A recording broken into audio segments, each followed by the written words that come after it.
வாழ்க்கை அன்றாடம் இயேசுவினுடைய இரத்தத்தினாலே கழுவப்பட வேண்டும் என்றால் அதுதான் தேவனுடைய வார்த்தை நம்மை சுத்திகரிக்கிறது என்று பார்க்கிறோம். அதனால்தான் சபைக்கு வரும். சபையிலே தேவன் வார்த்தைகளை பேசும் பொழுது சுத்திகரிக்கப்படுகிறோம். இயேசு சபைக்கு எங்கவாய் இருக்கிறார்? தலையாய் இருக்கிறார்.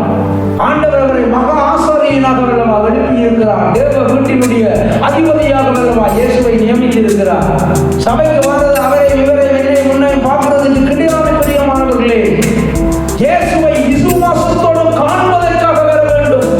ஆண்டவர் என்னோடு என்ன பேசுவார், ஆண்டவர் எனக்காக என்ன செய்ய ஆயத்தமாய் இருக்கிறார், தேவனுக்காக நான் என்ன இன்னும் செய்ய வேண்டும் என்ற நோக்கத்தோடு வர வேண்டும்.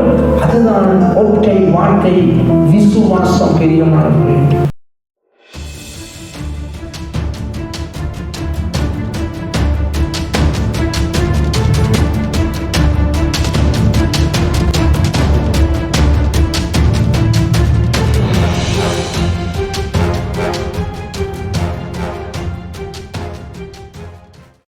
பழைய ஏற்பாட்டு முறையிலே வாழ்ந்து கொண்டிருந்தவர்கள் இப்பொழுது ஒரு புதிய நகர்வை சந்திக்கிறார்கள். புதிய ஏற்பாட்டுக்கு முகம் கொடுக்கிறார்கள். அதனாலே அங்கே ஊழியம் செய்கிறவர்களுடைய காரியங்கள் மிக கடினமானது. எவ்வளவோ கேள்விகளுக்கு பதிலளிக்க வேண்டிய சூழ்நிலையிலே இருக்கிறார்கள். ஏனென்றால் நியாய பிரமாணத்தின்படி அவர்கள் எவ்வளவோ காரியங்களை பின்பற்றி வந்திருந்தார்கள். இப்பொழுது புதிய ஏற்பாட்டிலே மிக இலகுவாக்கப்பட்டிருக்கிறது, கிருபை கொடுக்கப்பட்டிருக்கிறது. அதனாலே அங்கே நிறைய போராட்டங்களை சந்திக்க வேண்டி இருக்கிறதை பார்க்கிறோம். கலாத்தியர் 3:4 கவனிப்போம். ஆவியினாலே ஆரம்பப்படின நீங்கள் இப்பொழுது மாமிசத்தினாலே முடிவு பெறப் போகிறீர்களோ? நீங்கள் இத்தனை புத்தியினரா? இத்தனை பாடுகளையும் வீணாய்ப்பட்டீர்களோ? அவைகள் வீணாய் போயிற்று. இங்குள்ள பிரச்சனை, யூதர்கள் ரட்சிக்கப்பட்டவர்கள் சொல்லுகிறார்கள் அவர்கள் விருத்த சேதனம் செய்ய வேண்டும் என்று சொல்லுகிறார்கள். ஆனால் ரட்சிக்கப்பட்ட புறஜாதிகள் சபைக்குள்ளே வருகிறார்கள். யூதர்கள் சொல்லுகிறார்கள் அவர்களும் விருத்த சேதனம் செய்ய வேண்டும். அது சிக்கலான விஷயம். இவர்கள் பாரம்பரியமாக பின்பற்றி வந்த காரியங்கள் அவர்களுக்குள்ளும் இவர்கள் திணிக்க விரும்புகிறார்கள். எல்லாரும் விருத்த சேதனம் செய்ய வேண்டும் என்று சொல்லி அவர்கள் அங்கே பிரச்சனைகளை உருவாக்குகிறார்கள். ஏனென்றால் அவர்களுடைய அடிப்படையான அந்த சத்தியம், ஆண்டவருடைய திட்டம், ஆண்டவருடைய அழைப்பு, தேவனுடைய பரிபூர்ணமான நோக்கம் என்ன என்பதை அவர்களால் புரிந்து கொள்ள முடியாதவர்களாக இருக்கிறார்கள். இதற்குதான் நாங்கள் சத்தியத்தை கற்றுக்கொள்ள வேண்டும். இயேசு சொன்ன ஒரே வார்த்தை, சத்தியத்தை அறிவீர்கள், சத்தியம் உங்களை விடுதலையாக்கும்.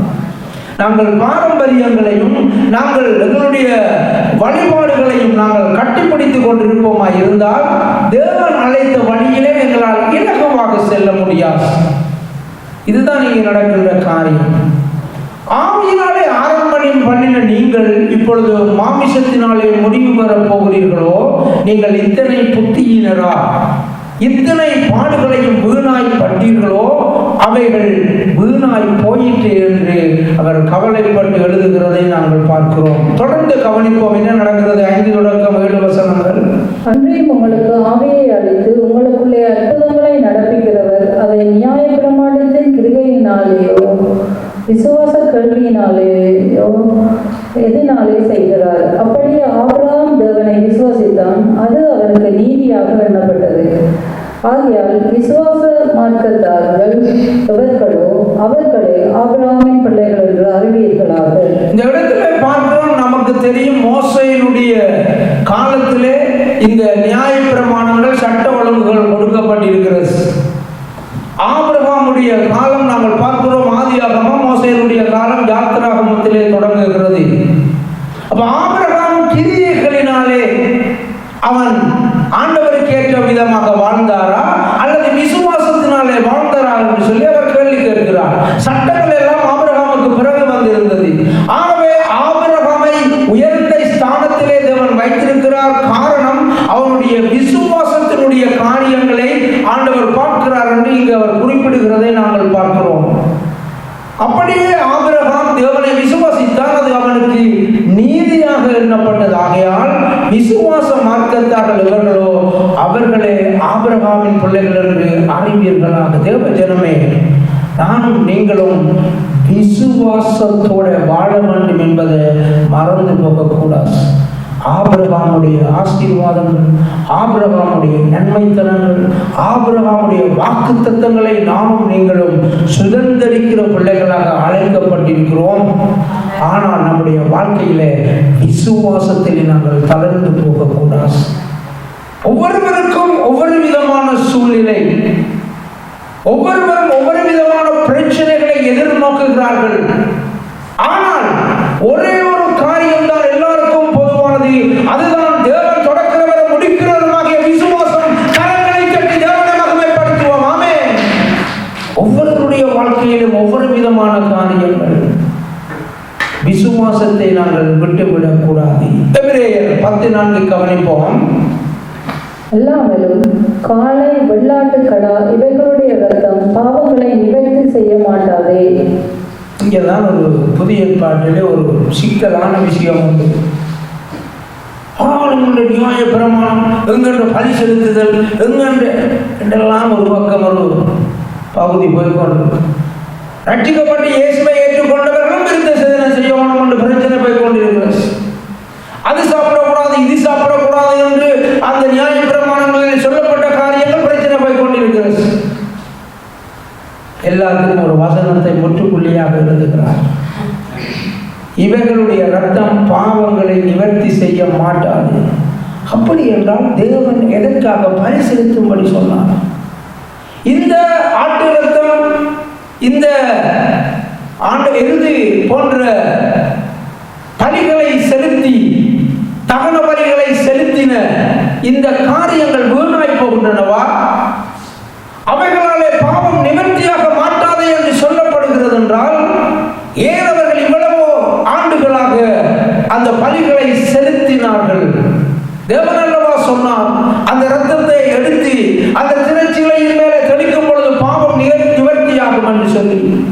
தேவ ஜனமே, இப்பொழுதுதான் நானும் நீங்களும் சத்தியத்தை புரிந்து கொள்ள அழைக்கப்பட்டிருக்கிறோம். ஒரு நாளும் அந்த இரத்தத்தினால எங்களுடைய பாவம் நிவர்த்தியாக மாட்டார். ஆனால் நானும் நீங்களும் அதை செய்யும் பொழுது பாவங்கள் மன்னிக்கப்படுகின்றன. ஆனால் ஒரு பூரண பலி செலுத்தப்படும் பொழுது மட்டும்தான் எல்லா பாவங்களும் கழுவப்படும். கரங்களை தட்டி இயேசுவை மகிமைப்படுத்துவோம். ஆமென். இந்த ஆடுகளுடைய இரத்தம், இந்த மாட்டினுடைய இரத்தத்தினால பாவம் நிவர்த்தி ஆகாது என்பதுதான் உண்மை. பிரியமானவர்களே, அது ஆண்டவர் சொன்ன காரியம். நீங்கள் அதை செய்யுங்கள் என்று சொன்னார். ஆனால் அந்த இரத்தத்தினால எவருடைய பாவங்களையும் கழுவ முடியாது. பிரியமானவர்களே, அதைத்தான் இந்த இடத்திலே சத்தியம் நமக்கு போதிக்கிறது, கற்றுக் கொடுக்கிறது. இவைகளைத்தான் அறிந்து கொள்ள வேண்டும். பிரியமானவர்களே, அங்கே யுத்தம் நடக்கிறது, சண்டை நடக்கிறது, சபையிலே குழப்பம் நடக்கிறது. எங்களுடைய குல்ச்சூர், எங்களுடைய வாழ்க்கை முறை, எங்களுடைய பழக்க வழக்கங்கள், எங்களுடைய நியாய பிரமாணம் என்று சொல்லி ஒரு பகுதியினர் அங்கே போராடி கொண்டிருக்கிறார்கள். மறுபக்கம் கிருபை கிருபை என்ற பாடல்களை படித்துக் கொண்டிருக்கிறார்கள். இதனால் தான் அங்கே சத்தியத்தை ஆவியானவர் எடுத்துக் கொடுக்கிறார், போதிக்கிறதை நாங்கள் பார்க்கிறோம். இந்த பலிகளை அவர்கள் செலுத்தினார்கள். செலுத்தும் பொழுது ஆண்டவர் பாவத்தை மன்னித்தார். அவர்களுடைய பாவத்தை மன்னித்தார்.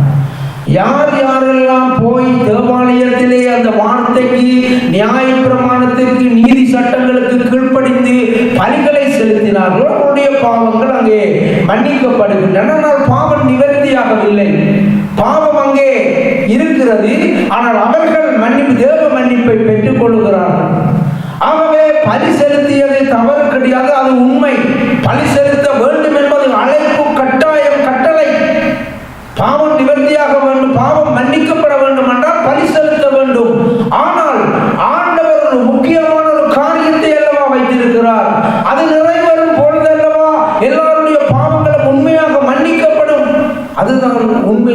காரியம், இயேசு கிறிஸ்து மெய்யான பரிசுத்தமுள்ள இரத்தத்தை சிந்தின பொழுது மாத்திரம்தான் எல்லா பாவங்களின் நிவர்த்தியாகிறது. கரங்களை கட்டி இயேசுவை மகிமைப்படுத்துவோமாக. இங்கு நாங்கள் பார்க்கின்ற காரியம், இயேசு கிறிஸ்துவினுடைய இரத்தம் சிந்துதல் முன்பு நடந்த எல்லா பாவங்களையும் அக்கிரமங்களையும் மன்னிக்கிறது போல இனியும் வரப்போகின்ற, அதாவது எங்களுக்கு அடுத்த சந்ததி எல்லா ஜனங்களுடைய பாவங்களையும் மன்னிக்கின்ற ஒரே பலியாக இயேசு தம்மை ஒப்பு கொடுத்தார். அதனால் தான் அந்த பரிசுத்த இரத்தத்தை சிந்தும்படி தேவன் இறங்கி வந்தார் என்ற சத்தியத்தை புரிந்து கொள்ள வேண்டும் பிரியமானவர்களே. அதனாலே எங்களுடைய எந்த கிரியைகளினாலும் நாங்கள் தேவனுக்கு கிட்டி சேர முடியாது. விசுவாசத்தினால் மாத்திரம்தான் நாங்கள் தேவனை கிட்டி சேர முடியும் என்பதை, அவருக்கு பிரியமாய் வாழ முடியும் என்பதை மறந்து போகக்கூடாது. இதை நானும் நீங்களும் விசுவசிக்க வேண்டும் பிரியமானவர்களே. இயேசுவினுடைய இரத்தம் எங்களுடைய எல்லாருடைய பாவங்களையும் கழுவும் என்பதை நானும் நீங்களும் உண்மையாக விசுவசிக்க வேண்டும். எங்கள் மேலே சாபம் இல்லை, எங்கள் மேலே கண்ணீர் கவலைக்கு ஏதுவான காரியங்கள் இல்லை. இயேசு எனக்காக ரத்தம் சிந்தி விட்டார் என்று நாங்கள் விசுவசிக்க அந்த விடுதலை உண்டாகும். குமாரன் உங்களை விடுதலையாக்கினால் மெய்யாகவே விடுதலையாவீர்கள். ஆமென், ஆமென். அதுதான் உண்மை பிரியமானவர்களே. விசுவசிக்க வேண்டும் எந்த சூழ்நிலையிலும். இதனால் தான் அந்த காலத்தில் இருந்து பலி செலுத்தி வந்தார்கள். இப்பொழுது இயேசு ரத்தமெல்லாம் சிந்தி கடைசியாக கிடந்த தண்ணீரும் நீரும் வெளியேறின பொழுது ஃபினிஷ் என்று சொன்னார். எல்லாம் முடிந்தது என்றார். ஒரு விசை கரங்களை தட்டி இயேசுவை மகிமைப்படுத்துவோமா? ஆண்டாண்டு காலமாக பலி செலுத்தப்பட்டு வந்தது உண்மை. ஆனால் மெய்யான பாவ நிவர்த்தி இயேசு சிலுவையிலே ரத்தம் சிந்தி முடித்த பொழுதுதான் எல்லாம் நிறைவேறினது என்று சொன்னார் பிரியமானவர்களே. இந்த சத்தியம் நமக்குள்ளே தெளிவாக இருந்தால் எப்பொழுதும் நாங்கள் புது வாழ்வு வாழ்ந்து கொண்டிருக்கலாம். ஒரு நாளும் கண்ணீருக்கு பயப்படக்கூடாது, ஒரு நாளும் கவலைக்கு பயப்படக்கூடாது. எந்த ஒரு நோய்க்கும் எந்த ஒரு மரணத்திற்கும் நாங்கள் பயப்படக்கூடாது பிரியமானவர்களே. இயேசுவின் ரத்தம் என்னை மீட்டிருக்கிறது என்ற தெளிவான சிந்தை உள்ளவர்களாக இருக்க பரிசுத்த ஆவியானவர் நம்மை அழைக்கிறார் பிரியமானவர்களே. எபிரேயர் 10:10 இயேசு கிறிஸ்துவினுடைய சரீரம் ஒரே தினம் பலியிடப்பட்டதினாலே அந்த சித்தத்தின்படி நாம் பரிசுத்தமாக்கப்பட்டிருக்கிறோம். அப்போ உண்மையான பரிசுத்தம் இயேசுவினுடைய சரீரம் பலியிடப்பட்டு அந்த இரத்தத்தினாலே நம்முடைய பாவங்கள் மன்னிக்கப்பட்ட பொழுதுதான் நாங்கள் பரிசுத்த பிள்ளைகளாக மாறுகிறோம். ஆபிரகாமுடைய பிள்ளைகள் என்று சண்டை பிடிக்கிறார்கள். ஆபிரகாம் செய்த அந்த விசுவாசத்தை அவர்களிடத்திலே காணவில்லை என்று இயேசு குற்றம் சுமத்துகிறதை நாங்கள் பார்க்கிறோம். இந்த இடத்திலே நாங்கள் பார்க்கிறோம், தேவனுடைய பிள்ளையாக இயேசு கிறிஸ்து நம்மை மாற்றி இருக்கிறார் அல்லவா. ஒரு நாளும் நாங்கள் எந்த சூழ்நிலையிலும் இந்த அடிப்படை காரியத்தை மறந்து போகக்கூடாது. கவனிப்போம். எபிரேயர் 10:15 தொடக்கம் 18 வரை இதை குறித்து பரிசுத்த ஆவியானவரும் நமக்கு சாட்சி சொல்லுகிறார். எப்படி எனில், அந்த நாட்களுக்கு பின்பு நான் அவர்களோட பண்ணும் உடன்படிக்கையாவது, நான் என்னுடைய பிரமாணங்களை அவருடைய இதயங்களில் வைத்து அவைகளை அவருடைய மனதில் எழுதுவேன் என்று கர்த்தர் சொல்லுகிறார் என்பதை உரைத்த பின்பு அவருடைய பாவங்களையும் அவருடைய அக்கிரமங்களையும் நான் இனி நினைப்பதில்லை என்பதை சொல்லுகிறார். இவைகள் மன்னிக்கப்பட்டதுண்டானால் இனி பாவத்தின் நிமித்தம் பலி செலுத்தப்படுவதில்லையே. அவர்களுடைய எழுதப்பட்டிருக்க அவர்களுடைய பாவங்களையும் அவர்களுடைய அக்கிரமங்களையும் நான் இனி நினைப்பதில்லை. அந்த காலத்தில் பலி செலுத்தினவர்கள் சரி, செலுத்தாதவர்கள் சரி, எல்லாருடைய பாவங்களையும் ஆண்டவரில் நினைப்பதில்லை. அப்ப இவ்வளவு நாளும் அவர்கள் பலி செலுத்தினார்கள், பாவம் மன்னிக்கப்பட்டது.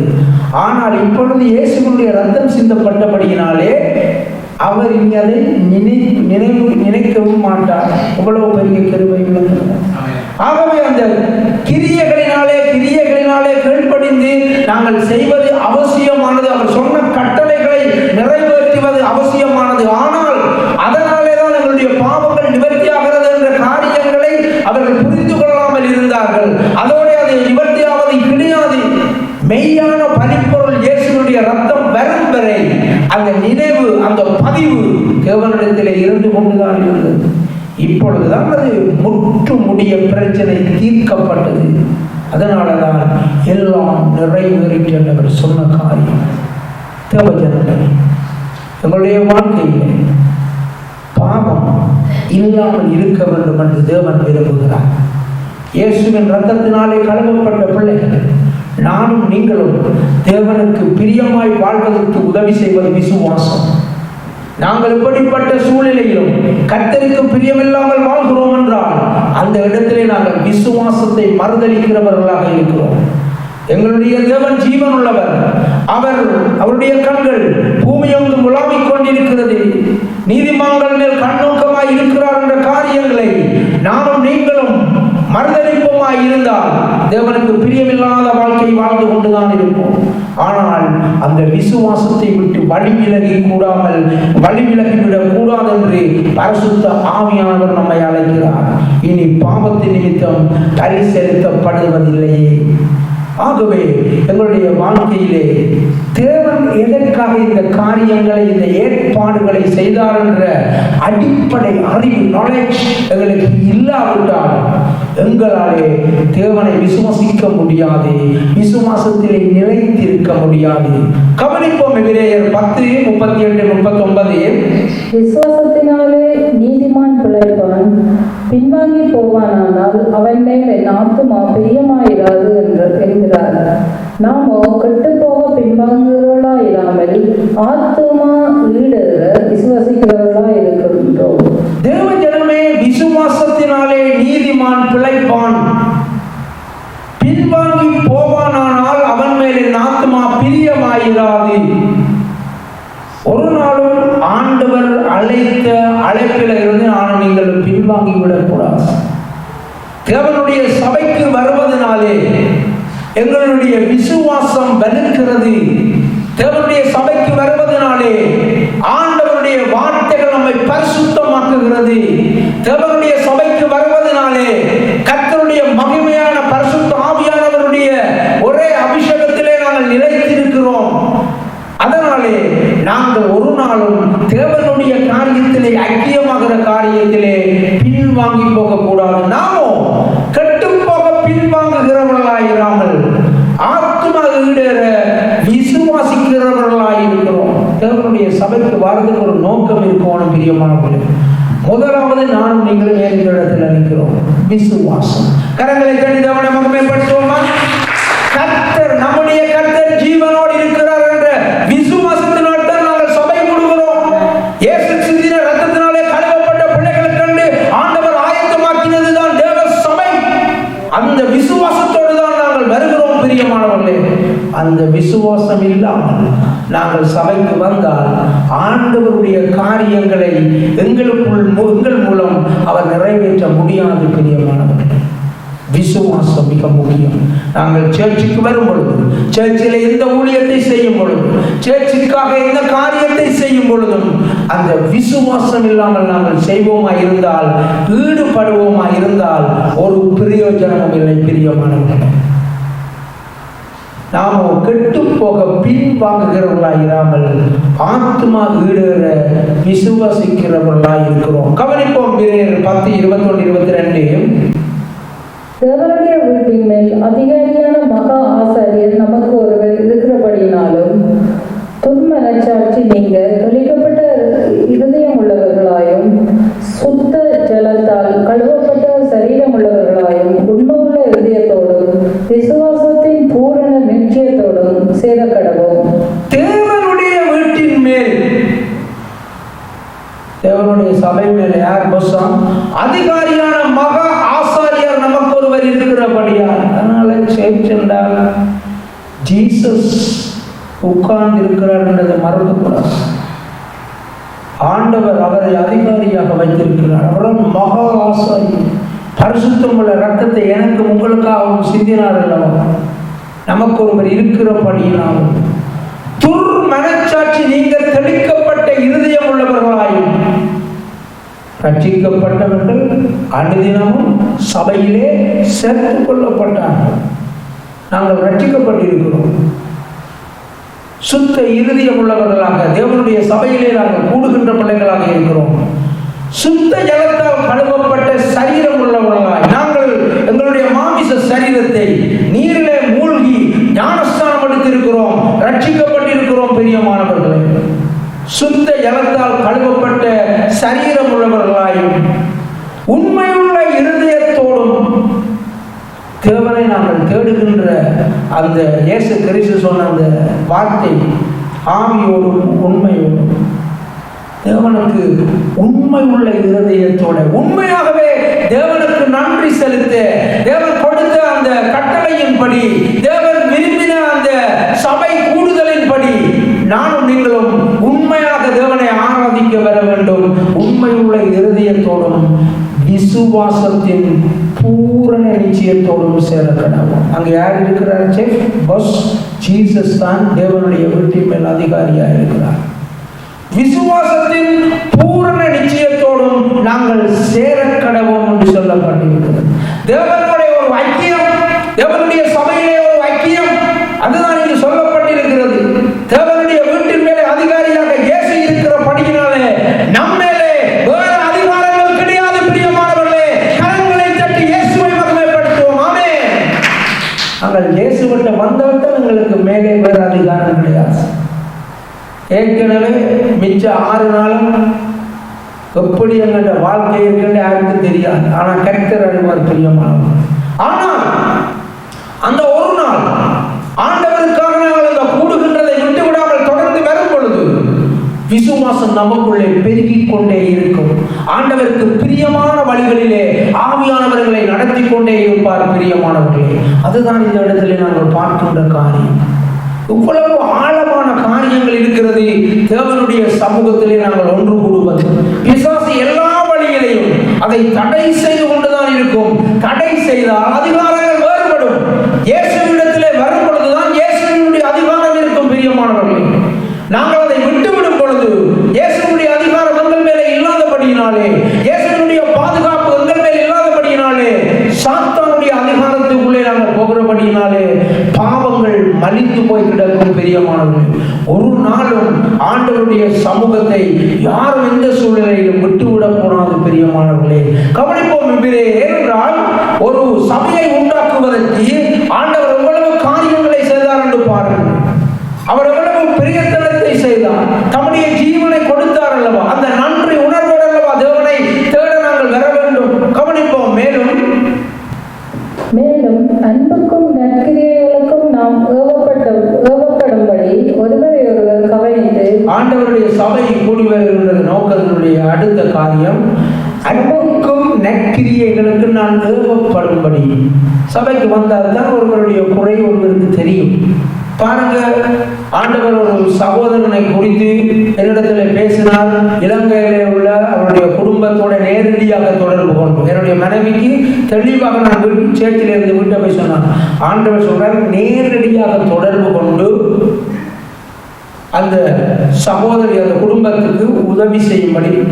அப்பொழுது கணவன் சொன்னார், இல்லை நாங்கள் வசதியாக இருக்கிறோம், போதுமான பணம் இருக்கிறது, சொந்த வீடு வாசல் இருக்கிறது. ஆனால் அந்த சகோதரி அநியாயமாய் மறித்து போனாங்க.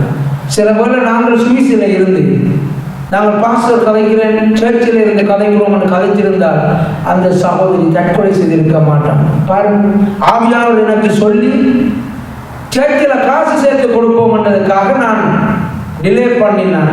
ஏதாவது திருவிருந்தில் அறிவிச்சு அடுத்த திருவிருந்து போன திருவிருந்துக்கு காசு சேர்த்து அனுப்ப இருந்தாங்க. ஆனால் சகோதரி தற்கொலை செய்துட்டாங்க. நாங்கள் நேரம் ஃபோன் பண்ணி கதைச்சிருந்தால் இன்றைக்கு அந்த ஜீவன் இருந்திருக்கும். இன்றைக்கு எவ்வளவோ பெரிய காரியங்களை ஆண்டவர் செய்திருப்பார். பாருங்க, போன டிசம்பர் மாதம் ஆண்டவர் தெளிவாக எனக்கு காண்பித்தார். 2 கைகால் வழங்காத பிள்ளைகளோடு ஒரு தகப்பன் சைக்கிளிலே போறார். முன்னுக்கு ஒரு பிள்ளை, பின்னுக்கு ஒரு பிள்ளை.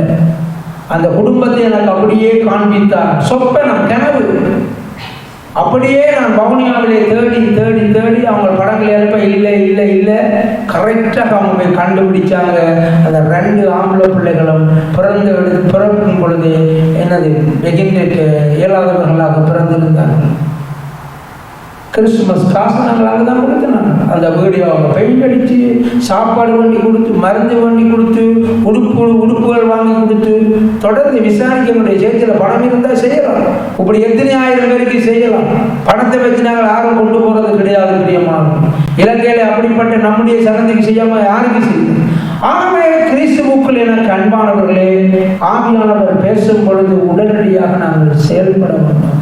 அன்புக்கும் நற்கிரியைகளுக்கு நான் தேவைப்படும்படி பரிசுத்த ஆவியானவர் பேசுவார். பிரியமானவர்களே, சபை கூடும் பொழுது அன்புக்கும் நற்கிரியை, சில பேருக்கு அன்பு தேவைப்படலாம், அவர்களுக்கு ஆறுதல் தேவைப்படலாம், ஒரு அரவணைப்பு தேவைப்படலாம், அவர்களை விசாரிக்கலாம். கவலைப்படாதீங்க சிஸ்டர், நாங்கள் ஜெபிக்கிறோம், கவலைப்படாதீங்க பிரதர், ஜெபிக்கிறோம். நற்கிரியைகளுக்கு ஏவப்படும்படி ஒருவரை ஒருவர் கவனித்து, அதனாலதான் ரட்சிக்கப்பட்டாங்களே ஆண்டவர் சபையில கொண்டு வர. ஒரு ஆளுக்கு ஒரு பலவீனம் இருக்கு, ஒரு ஆளுக்கு இன்னொரு பலவீனம் இருக்கும், ஒருவரை ஒருவர் விசாரித்து சாங்குகிறது. அதுதான் சபை. 25ஆம் வசனத்தை கவனிப்போம்.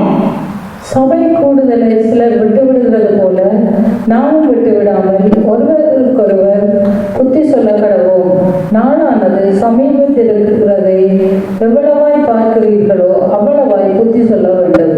அப்ப நாங்கள் காலம் எல்லாம் கெட்டு போகுது என்று பேசுகிறோம், அடையாளங்களை பார்க்கிறோம், சொல்லிக்கொண்டே இருக்கணும். பரிசுத்தமாக இருக்கணும், ஜெபம் பண்ணுவோம், வாங்க பைபிள் ஸ்டடிஸுக்கு வாங்க. இப்பெல்லாம் நீங்கள் வேற தேவையில்லை, வீட்டில் சூழ்நிலை இருந்து நாங்கள் படிப்பிக்கிறோம். இப்போ எத்தனை எல்லாம் வந்துட்டு பாருங்கள், எவ்வளவு காரியங்கள் நடக்குது பாருங்கள்.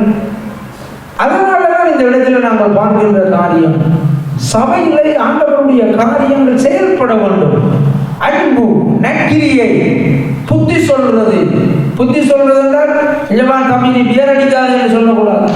ஜவா தம்பி பியர்களை விட ஆண்டவருடைய வசனம் உன்னை பலப்படுத்த வாழ்க்கைக்கு ஆசீர்வாதத்தை கொண்டு வரும் என்று சொல்லுவோம்.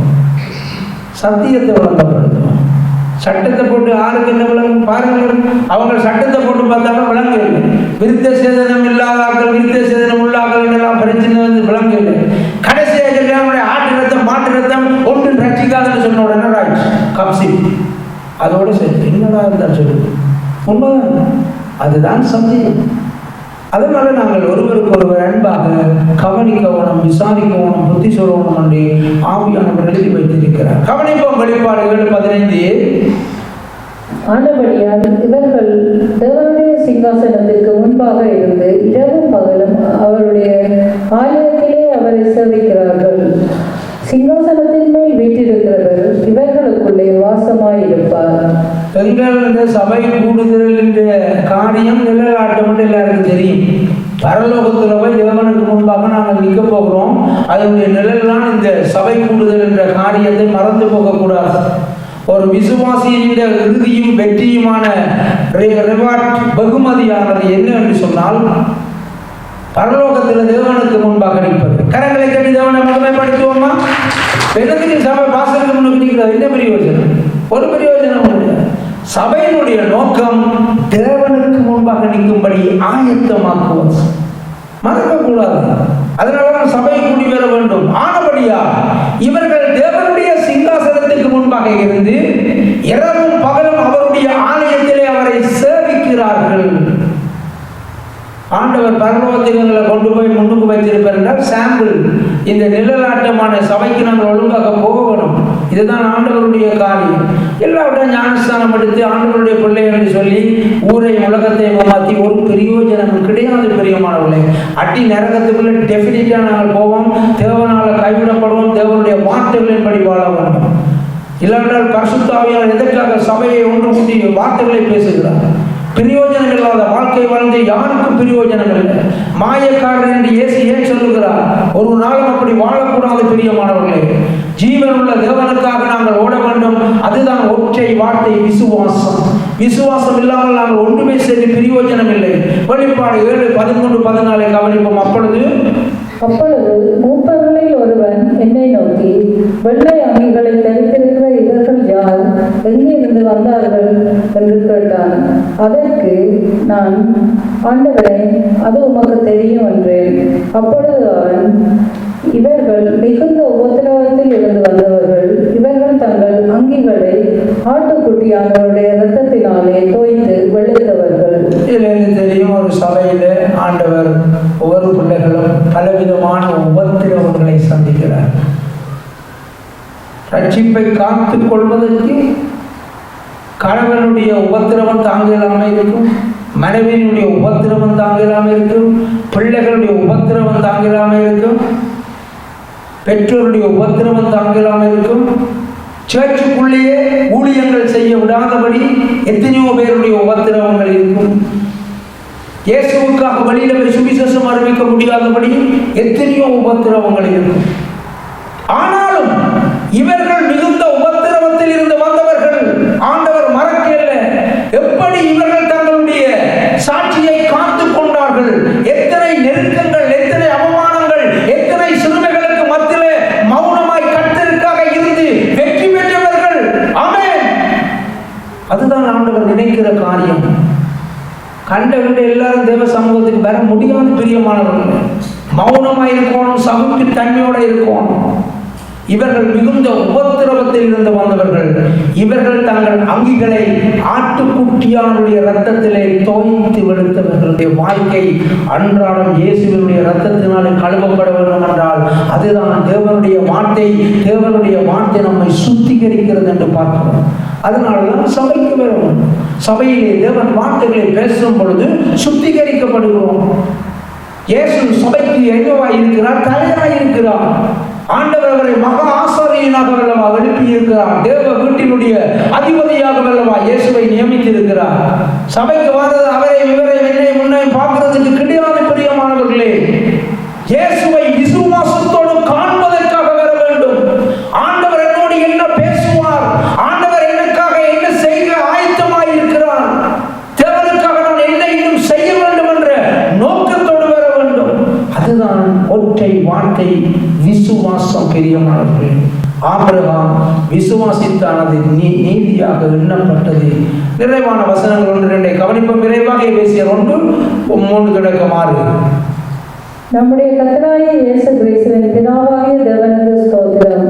அவர் கிறிஸ்துவுக்குள் உன்னதங்களிலே ஆவிக்குரிய சகல ஆசீர்வாதங்களாலும் நம்மை ஆசீர்வதித்தார். கிறிஸ்துவினுடைய ஆசீர்வாதங்கள், ஆபிரகாமுடைய ஆசீர்வாதங்கள் ஜீசஸ் மூலமாக வருகிறது என்றால் ஜீசஸ் இருக்கிற இடம் சபை. சபைக்கு வராமல் வீட்டில் யாரும் இருந்து ஆசீர்வாதங்களை சுதந்திரிக்க முடியாது. அது ஒரு கள்ள உபதேசம். வீட்டில் இருந்தால் ஆண்டவர் ஆசீர்வதிக்கிறார். ஆண்டவர் ஒழுங்கு கொடுத்திருக்கிறார், சட்டம் கொடுத்திருக்கிறார். சபை கூடுபெறுதலை விட்டு விடாதீர்கள். சபைக்கு அனுதினம் ரட்சிக்கப்பட்டவர்கள் சபையில சேர்த்து கொண்டார்கள். ரட்சிக்கப்பட்டவர்கள் அந்தந்த ஊரில் போதியுங்கள் சொல்லி போட்டு ஆண்டவர் போகையில் பிரியமானவர்கள். ரட்சிக்கப்பட்டவர்கள் சபைக்கு வந்தார்கள். அடுத்த வசனம் 4வது. தமக்கு முன்பாக நம்மில் அன்பில் பரிசுத்தம் உள்ளவர்களும் குற்றமில்லாதவர்களுமாய் இருப்பதற்கு அவர் உலக தோற்றத்துக்கு முன்னே கிறிஸ்துவுக்குள் நம்மை தெரிந்து கொண்டபடியே. ஆண்டவர் என்னத்துக்காக தெரிஞ்சிருக்கிறார் என்றால் அன்பில் பரிசுத்தம் உள்ளவர்களும் குற்றமில்லாமல் இல்லாதவர்களுமாய் இருப்பதற்கு. பாருங்கள், உலக தோற்றத்துக்கு முதலெல்லாம் என்னை உங்களுடைய பெயர் சொல்லி அழைத்து அந்த நம்பிக்கையினால நீங்கள் வீணாக்கலாமா? ஆண்டவருக்காக விசுவாசம் இல்லாமல் சேர்ச்சிக்கு வந்து என்ன பெரிய வச்சணும்? இதுதான் விஷயம். நினைக்க வேண்டும், என்ன ஆண்டவர் ரட்சித்தாரே, நன்றி அப்பா. எதற்கு ரட்சித்தார்? பரிசுத்தம் உள்ளவர்களும் குற்றமில்லாதவர்களுமாய் இருப்பது. ரட்சிக்கப்பட்டு இத்தனை வருஷமாய் உங்களுடைய சுபாவங்கள், எங்களுக்குரிய காரியங்கள் மாறவிட்டால் என்ன பிரயோஜனம்? கவனிப்போம் அடுத்த வசனம். பிரியமானவர்களுக்குள்